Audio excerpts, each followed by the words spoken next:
Have you ever heard of a juice made of watercress and carrot? Did you know it can be good for your respiratory system? Have you ever tried watercress? Is watercress part of your diet? A source of vitamins A, E, C, and B3, copper, calcium, phosphorus, magnesium, and iodine, watercress is rich in nutrients that work as a natural medicine to prevent many health issues. Did you know? Have you ever heard about watercress juice? Watercress juice helps detox the lungs thanks to its decongestant, expectorant, and fluidifying actions. It also lubricates the lungs, helping alleviate coughs, sore throats, and inflammations of the upper airways. Isn't it amazing? But, in today's video, you will learn how to make a powerful juice with watercress and carrots to clear your lungs.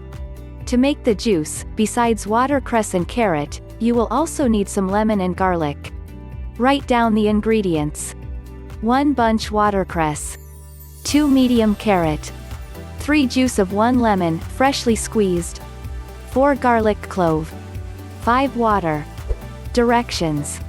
1. Thoroughly rinse the watercress. Peel and dice the carrot. 2. Put all ingredients in a blender and blend for 2 minutes. 3. Strain and drink right away.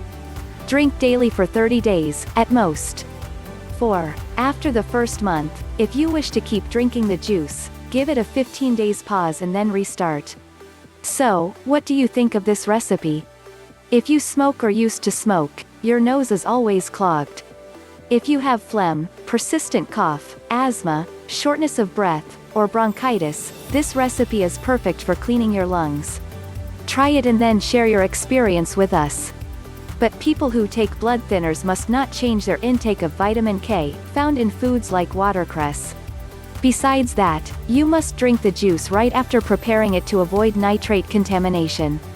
When stored incorrectly, drinks made of vegetables that contain this compound might accumulate bacteria that convert nitrate into nitrite, contaminating the beverage. High levels of nitrite might be harmful when ingested. Hope you like our video. Thanks for watching.